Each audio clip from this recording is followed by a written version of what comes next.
Coba kita mulai, Mi. Assalamualaikum warahmatullahi wabarakatuh. Waalaikumsalam warahmatullahi wabarakatuh. Terima kasih atas kesempatan yang diberikan kepada kami. Pagi ini kami akan mempresentasikan mengenai mental model. Adapun anggota kelompok kami yang pertama itu Atira Nurul Anissa, ada Rania Ngaja, ada Risman, ada Yulita Ani, ada Kak Marjani, dan Kak Ali Hamzah. Langsung saja untuk pemateri pertama untuk memaparkan materinya. Saya persilahkan kepada Saudara Risman. Baik, yang pertama itu pengertian mental model. Di sini menurut Peter Seng, mental model adalah asumsi-asumsi atau generasi-generasi atau paradigma yang terdapat dalam pikiran kita yang mempengaruhi bagaimana kita memahami, bersikap, dan bertindak terhadap dunia sekitar. Jadi, seorang pemimpin akan bertindak atau mengambil keputusan dalam organisasi sangat dipengaruhi oleh asumsi-asumsi yang dimilikinya. Biasanya asumsi berasal dari pengalaman yang pernah dilaluinya. Pengalaman membentuk pengetahuan-pengetahuan yang akan menuntut dia dalam bertindak. Yang kedua, mental model adalah melakukan refleksi, melakukan klarifikasi secara terus-menerus, dan memperbaiki gambaran internal tentang dunia. Dan melihat bagaimana gambaran tersebut berpengaruh pada perilaku.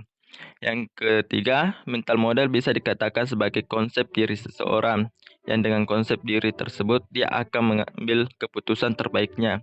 Yang terakhir yaitu mental model adalah proses bercermin dan meningkatkan gambaran diri tentang dunia luar dan melihat bagaimana mereka membentuk keputusan dan tindakan.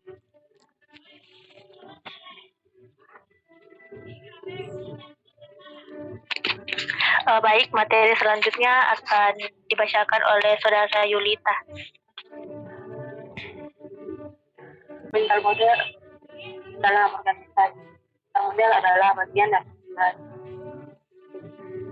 disiplin dari learning organization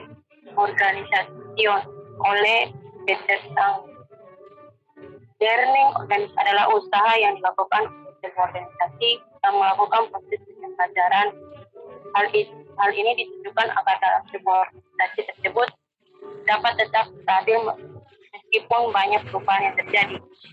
Keadaan lingkungan yang terus berubah memaksa organisasi untuk terus memahami diri dan menghadapi perubahan itu dengan segala kemampuan yang telah disiapkan. Dengan kata lain, organisasi secara tidak langsung juga selalu mengalami proses pembelajaran.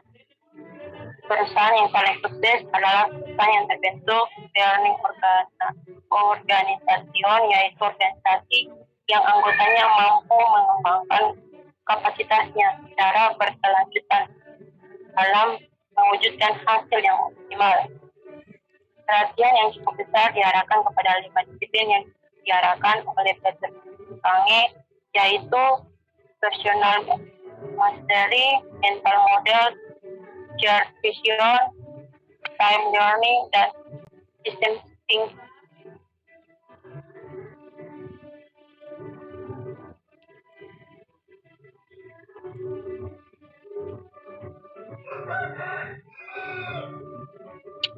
Baik, selanjutnya akan dipaparkan oleh Saudara Rania.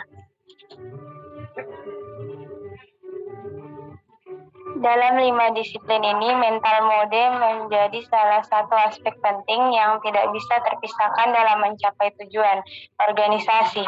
Hal ini menjadikan mental model berkaitan erat dengan kepemimpinan atau leadership. Kepemimpinan dalam learning organization ini sangat penting diterapkan dalam organisasi atau institusi di bidang kesehatan seperti halnya di puskesmas. Kepala puskesmas yang baik tentu saja adalah kepala puskesmas yang berhasil mempengaruhi motivasi kerja bawahannya.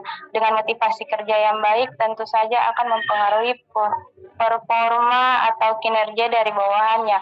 Beberapa hasil penelitian menunjukkan bahwa peran kepala puskesmas seperti selalu memberikan pengarahan, motivasi dalam bekerja, juga komunikasi yang harmonis dengan bawahan dapat meningkatkan kinerja dari pegawai. Dalam hal ini tentu saja akan berhubungan dengan gaya kepemimpinan. Mental models adalah asumsi-asumsi atau generalisasi-generalisasi paradigma yang terdapat dalam pikiran kita yang mempengaruhi bagaimana kita memahami, bersikap, dan bertindak terhadap dunia sekitar. Jadi, seorang pemimpin akan bertindak atau mengambil keputusan dalam organisasi sangat dipengaruhi oleh asumsi-asumsi yang dimilikinya.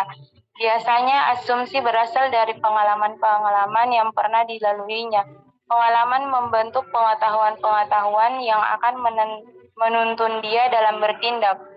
Dari gambaran di atas dapat dipahami bahwa mental model yang baik dari seorang pemimpin merupakan aspek yang tidak boleh dikesampingkan dalam pencapaian tujuan organisasi dan dalam menjalin hubungan yang harmonis dengan staf atau karyawan. Mental model kelihatannya lembut, tetapi sebenarnya sangat kuat dalam mempengaruhi tindakan seseorang. Mental model seorang pemimpin memberikan pengaruh pada bawahannya. Dalam hal ini, pengaruh yang diharapkan dapat diberikan kepada bawahannya. Tentu saja adalah pengaruh positif. Jika pengaruh positif yang diharapkan, berarti mental model yang dimiliki oleh pemimpin juga harus mental model positif. Nah, ada 3 di sini mental model seorang pemimpin, yaitu mental model bagi pemimpin yang memimpin orang lain. Yang kedua, mental model yang memimpin diri sendiri. Yang ketiga, pikiran merupakan awal dari semua tindakan. Next.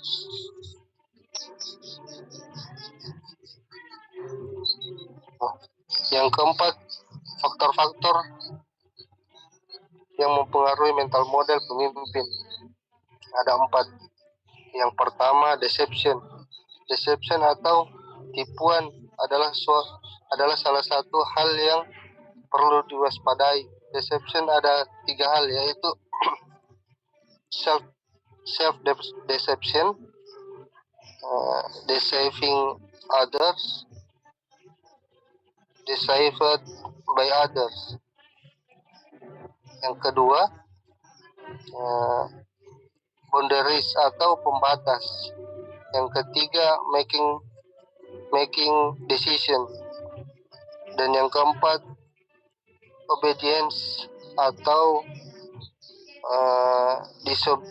disobedience. Both are costly. Next.